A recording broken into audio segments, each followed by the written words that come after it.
Shalom, Ibu Bapak, Saudari-saudara yang dikasihi Tuhan. Tanggal 2 November, Gereja Katolik selalu ada misa untuk arwah secara khusus. Walaupun setiap hari juga kita mendoakan arwah-arwah itu di dalam misa. Namun tanggal 2 November itu betul-betul istimewa, kita khusus mendoakan arwah. Peran Yesus Kristus Tuhan Allah kita sungguh luar biasa.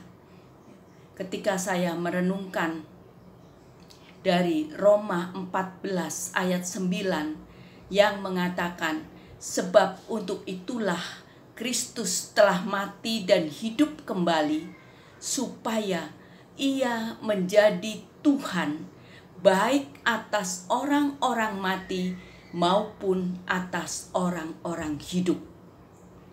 Jadi Kristus hadir di tengah-tengah orang mati maupun orang hidup.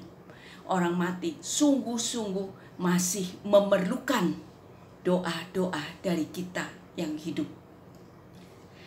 Kejadiannya kalau nggak salah tahun 2004 atau 2005 gitu ya.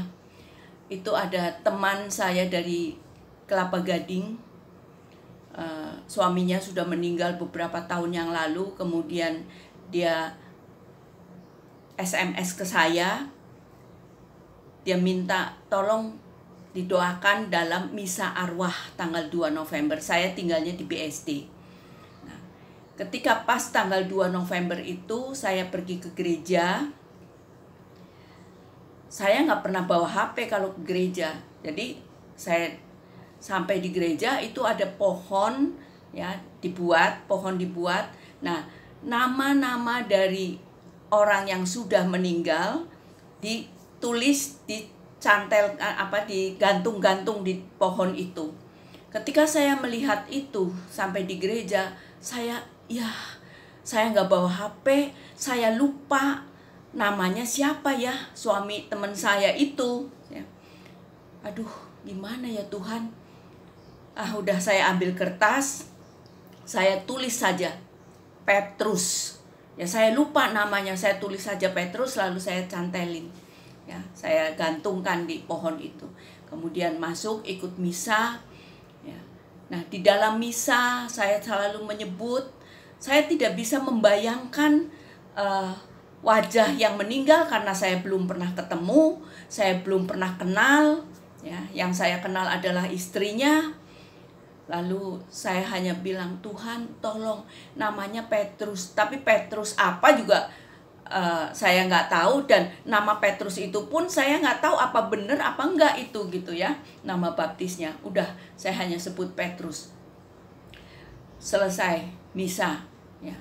Itu tanggal 2. Kemudian 10 hari dari tanggal 2 berarti tanggal 12 itu jam 2 pagi. Ya. Jam 2 pagi. Kembali saya ingat ayat Roma 14 ayat 9 mengatakan bahwa Kristus telah mati dan hidup kembali, ya, supaya menjadi Tuhan bagi orang-orang mati maupun orang-orang hidup. Jadi Kristus tuh menjadi perantara antara saya yang hidup dengan orang yang saya doakan, yaitu orang yang sudah meninggal.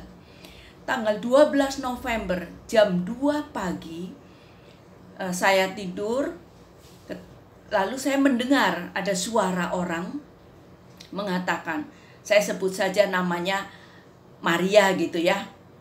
Ini arwah itu bilang, aku suaminya Maria, dia bilang begitu. Nah, saya kaget kan, saya bangun, berdiri di depan saya, lalu saya bilang, saya jawab, Maria bla bla bla gitu kan, panjangnya siapa gitu ya. Saya sebut itu. Dia hanya tersenyum.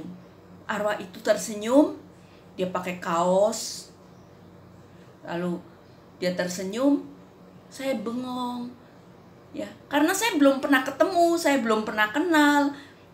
Akhirnya dia jalan ke arah jendela, kamar, kemudian hilang. Begitu hilang, Saya lalu, oh kenapa saya nggak lihat ya telapak kakinya nempel ke lantai apa enggak? Katanya kan kalau arwah atau roh halus itu kan nggak nempel ke lantai kalau berjalan. Saya lupa. Itu tanggal 12 November. Kemudian besok paginya saya cerita kepada istrinya. Saya bilang, semalam kayaknya suami kamu datang. Dia bilang, dia sebut nama kamu. Saya bilang gitu, tapi nggak panjang, cuma Marianya aja, saya bilang begitu kan. Nah saya tegaskan, tapi dia nggak jawab. Dia hanya tersenyum dan dia jalan ke arah jendela. Ya pada waktu itu jam 2 pagi itu saya sendirian di rumah, karena suami saya sedang pelayanan ke Surabaya waktu itu. Jadi saya sendirian. Tapi ya puji Tuhan, saya nggak takut.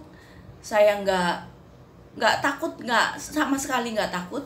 Nah kemudian si istri kirim sopir dari Kelapa Gading bawa fotonya, bawa fotonya suaminya. Si sopir kasih saya, tunjukkan saya, Bu, ini bener nggak?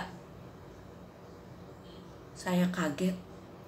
Persis seperti apa yang saya lihat ketika arwah itu datang ke kamar saya.